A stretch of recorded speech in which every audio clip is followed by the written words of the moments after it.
हमारी पृथ्वी एक गतिशील ग्रह है। इसके अंदर एवं बाहर निरंतर परिवर्तन होता रहता है। क्या आपने कभी सोचा है कि पृथ्वी के आंतरिक भाग में क्या है? पृथ्वी किन पदार्थों से बनी है? एक प्याज की तरह पृथ्वी भी एक के ऊपर एक संकेंद्री परतों से बनी है। पृथ्वी की सतह की सबसे ऊपरी परत को प्रपटी कहते हैं। यह सबसे पतली परत होती है। यह महाद्वीपीय संहति में 35 किलोमीटर एवं समुद्री सतह में केवल 5 किलोमीटर तक है। महाद्वीपीय संहति मुख्य रूप से सिलिका एवं एल्यूमिना जैसे खनिजों से बनी है, इसलिए इसे Cl कहा जाता है। महासागर की परपटी मुख्यतः सिलिका एवं मैग्नीशियम की बनी है, इसलिए इसे सीमे कहा जाता है। परपटी के ठीक नीचे मेटल होता है जो 2900 किलोमीटर की गहराई तक फैला होता है। इसकी सबसे आंतरिक परत क्रोड है, जिसकी त्रिज्या लगभग 3500 किलोमीटर है। यह मुख्यतः निकल एवं लोहे की बनी होती है तथा इसे निफे कहते हैं। केंद्रीय क्रोड का तापमान एवं दाब काफी उच्च होता है। पृथ्वी की परपटी अनेक प्रकार के सेलों से बनी है। पृथ्वी की परपटी बनाने वाले खनिज पदार्थ के किसी भी प्राकृतिक पिंड को सेल कहते हैं। सेल विभिन्न रंग, आकार एवं गठन की हो सकती है। मुख्य रूप से सेल 3 प्रकार की होती है: आग्नेय सेल, अवसादी सेल एवं कायांतरित सेल। द्रवित मैग्मा ठंडा होकर ठोस हो जाता है। इस प्रकार बने सेल को आग्नेय सेल कहते हैं। इन्हें प्राथमिक सेल भी कहते हैं। आग्नेय सेल 2 प्रकार की होती है: अंतर्वेदी सेल एवं बहिर्वेदी सेल।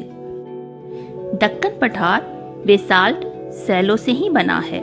द्रवित मैग्मा कभी कभी भूपर्टी के अंदर गहराई में ही ठंडा हो जाता है। इस प्रकार बने ठोस सेलों को अंतर्वेदी आग्नेय सेल कहते हैं। धीरे धीरे ठंडा होने के कारण ये बड़े दानों का रूप ले लेते हैं।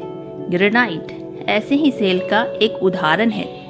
लई मसालों तथा दानों का चूर्ण बनाने के लिए जिन अपघर्षण पत्थरों का उपयोग होता है वे ग्रेनाइट के बने होते हैं। सेल लुढ़क कर, चटक कर तथा एक दूसरे से टकराकर छोटे छोटे टुकड़ों में टूट जाती है। इन छोटे कणों को अवसाद कहते हैं। ये अवसाद हवा, जल आदि के द्वारा एक स्थान से दूसरे स्थान पर पहुंचाकर जमा कर दिए जाते हैं। ये अदृढ़ अवसाद दबकर एक कठोर होकर सेल की परत बनाते हैं। इस प्रकार की सेलों को अवसादी सेल कहते हैं। उदाहरण के लिए बलुआ पत्थर रेत के दानों से बनता है। इन सेलों में पौधों, जानवरों एवं अन्य सूक्ष्म जीवाणुओं जो कभी इन सेलों पर रहे हैं वे जीवाश्म भी हो सकते हैं। आग्नेय एवं अवसादी सेल उच्च ताप एवं दाब के कारण कायांतरित सेलों में परिवर्तित हो सकती है। उदाहरण के लिए चिकनी मिट्टी स्लेट में एवं चूना पत्थर संगमरमर में परिवर्तित हो जाता है। सेल हमारे लिए बहुत उपयोगी है। कठोर सेलों का उपयोग सड़क, घर एवं इमारत बनाने के लिए किया जाता है। किन्हीं निश्चित दशाओं में एक प्रकार की सेल चक्रीय तरीके से एक दूसरे में परिवर्तित हो जाते हैं। एक सेल से दूसरे सेल में परिवर्तन होने की इस प्रक्रिया को सेल चक्र कहते हैं। हम जानते हैं कि द्रवित मैग्मा ठंडा होकर ठोस आग्नेय सेल बन जाती है। ये आग्नेय सेल छोटे छोटे टुकड़ों में टूटकर एक स्थान से दूसरे स्थान पर स्थानांतरित होकर अवसादी सेल का निर्माण करते हैं। ताप एवं दाब के कारण ये आग्नेय एवं अवसादी सेल कायांतरित सेल में बदल जाते हैं।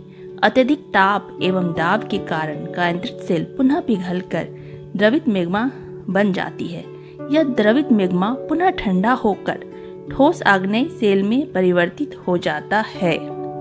सेल विभिन्न खनिजों से बनी होती है। खनिज प्राकृतिक रूप में पाए जाने वाले पदार्थ हैं जिनका निश्चित भौतिक गुणधर्म एवं निश्चित रासायनिक मिश्रण होता है।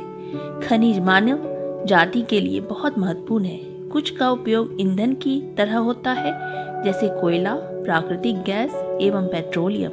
इनका उपयोग उद्योगों, औषधि एवं उर्वरक में भी होता है, जैसे लोहा, एल्युमिनियम, सोना, यूरेनियम आदि।